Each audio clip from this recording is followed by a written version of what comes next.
आज सगळा प्लॅन फिसकला. तर पुढं सांगते. तर मस्त असा पाऊस पडत होता, एकदम भारी पाऊस पडत होता की वातावरण एवढं थंड झालं आणि सगळ्यांना या पावसाची आतुरता होती की पाऊस पडला पाहिजे, कारण की खूप दिवस झालं पावसाला पडून, म्हणजे पाऊस येत नाही आहे. तर सगळ्यांना पावसाची अपेक्षा आस लागलेली आहे, कारण की एवढा गरमी तर एवढी जास्त वाढली की बघायला नको. आणि पाऊस आला आणि काही खाऊसं नाही वाटलं असं होणारच नाही. तर शिवायला खीर खाऊशी वाटली, म्हणून मग त्याच्यासाठी खीर बनवली.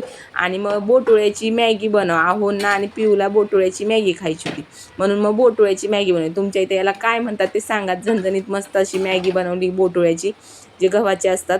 आणि तुम्ही तुमच्या इकडं शेवयांना, या शेवयांना बोटुळे म्हणतात की शेवया म्हणतात ते नक्की कमेंटमध्ये सांगायला विसरू नका.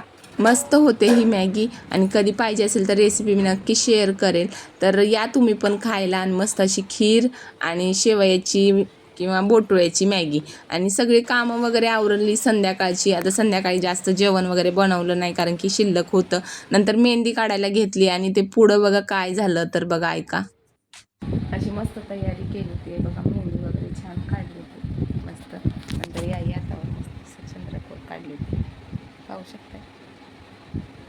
अशी मस्त मेहंदी काढली. आणि आज सकाळी मात्र मूड ऑफ झाला. तो म्हणजे आमच्या इथं गावी आमच्या जाऊबाई आहेत ज्या मोठ्या, तर त्यांची डिलेवरी झाली. तर आमच्या इथे डिलेवरी झाल्यानंतर कोणत्याही प्रकारच्या पूजा वगैरे करत नाहीत. तर तुमच्या इथे करतात की नाही माहीत नाही. मग त्यामुळे वडाला जाणं पण आज कॅन्सल झालं, आणि सगळा मूड ऑफ होऊन गेला. पण एवढं चांगलं की त्यांना त्यांची डिलेवरी सुखकर झाली आणि छान झाली, आणि मुलगा झाला त्यांना. तर जाऊ दे, आता काय होत राहते. आपल्या इथं वड सावित्री पौर्णिमा जरी नसेल तरी पण आपण मनातून तर करणार होतो. पण आता वेळ आल्यावरती कोणतीही गोष्ट राहून जाते. तर असं कधी तुमच्या बाबतीत झालं असेल तर नक्की सांगा. आणि व्हिडिओ आवडला तर नक्की लाईक करा, शेअर करा आणि सबस्क्राईब करा. धन्यवाद.